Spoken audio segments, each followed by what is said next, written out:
There is a quiet game being played inside every economy on Earth.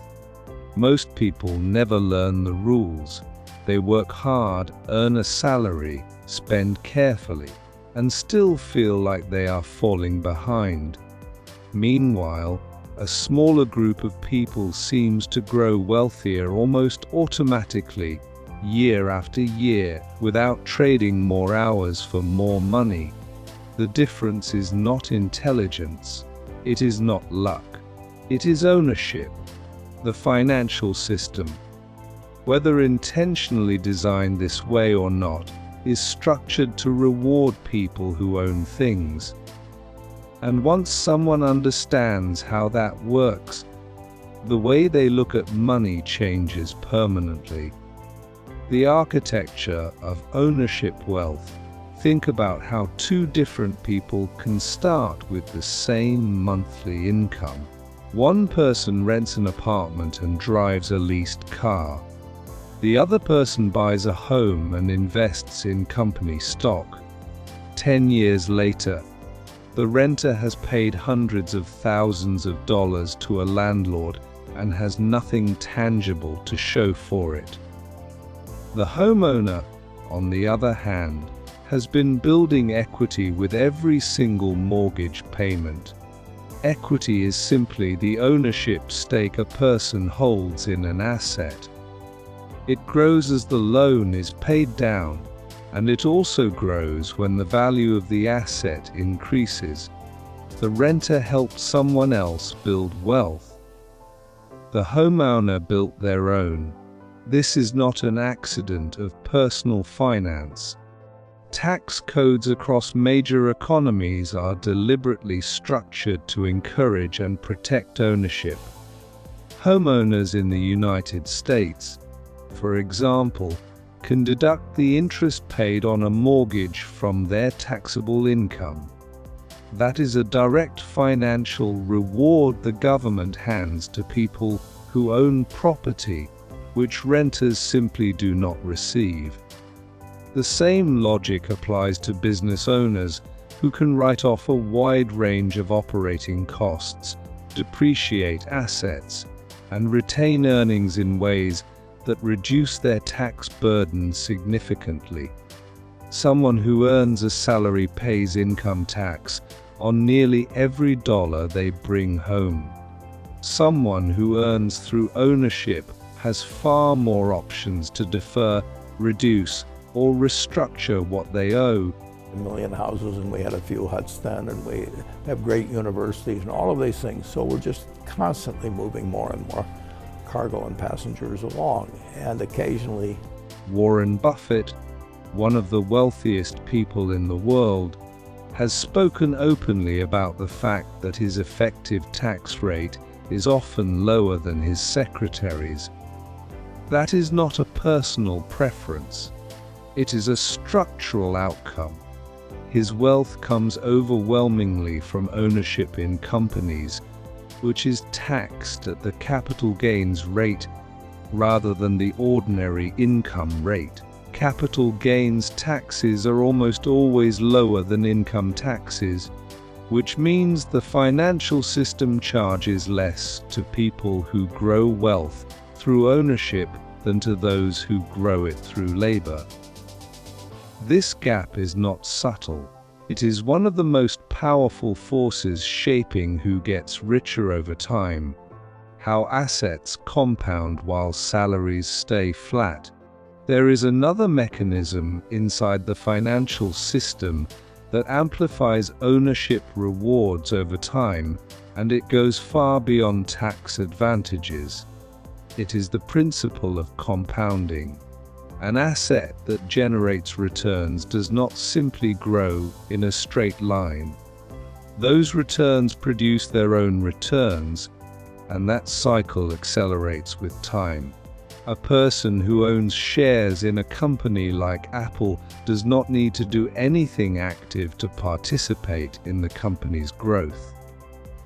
The business earns revenue, reinvests profits, expands its market, and the value of the shares climbs as a result. The shareholders' wealth grows while they sleep. Oprah Winfrey is a textbook example of this principle working at scale. Her net worth grew from television earnings into a vastly larger fortune once she began owning stakes in media companies, production houses, and brands like Weight Watchers. The shift from being paid for her time to owning pieces of businesses that operated independently of her daily effort was the turning point. Her labor produced income. Her ownership produced wealth.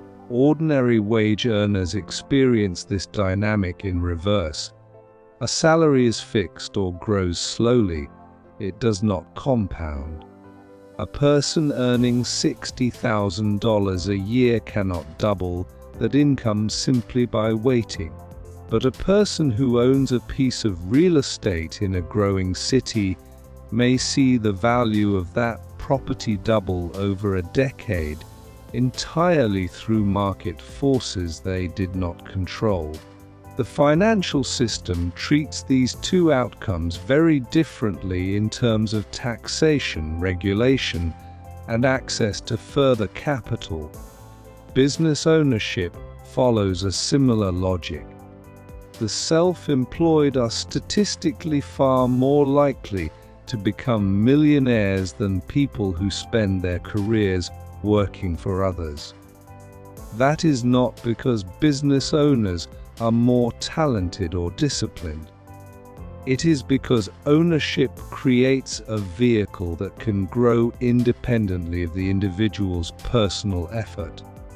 When a business increases in value, the owner's net worth grows. When a business generates profit, the owner can reinvest it, creating more assets, more equity, and more compounding growth. The person who builds and owns a company is building something that can eventually be sold, passed down, or used as collateral for further investment. The employee, no matter how capable, is building the owner's asset, not their own. Why the system is designed this way and what to do about it, understanding that financial systems reward ownership, is not an invitation to cynicism. It is a map. Once someone sees how the architecture works, they can start making decisions that align with that architecture rather than fighting against it. The question shifts from how to earn more to how to own more.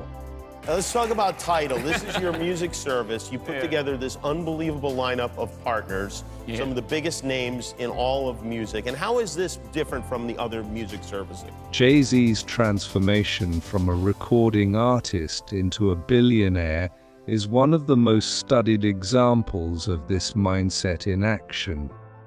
He earned money through music, but he built wealth by owning his master recordings, launching his own record label, investing in real estate, co-founding a streaming service, and acquiring stakes in a range of businesses. His income was significant, but his ownership portfolio was transformational. He understood that the financial system would reward the assets he held far more generously than the hours he worked. This principle is accessible at every income level, though it requires intentional effort. Buying even a small property builds equity that renting never can. Contributing to an employer's retirement plan acquires ownership in diversified stocks. Starting a side business, no matter how modest, creates an asset that can appreciate in value. Investing in index funds means owning fractional stakes in hundreds of companies. None of these paths require extraordinary wealth to begin. They require a shift in perspective from spending and consuming to acquiring and owning. The most important insight here is that the financial system does not reward effort neutrally. It rewards ownership systematically. Tax incentives, compounding returns, capital appreciation, and generational transfer mechanisms all flow disproportionately to people who hold assets. A clear understanding of how the system actually works, and the resolve to start building something that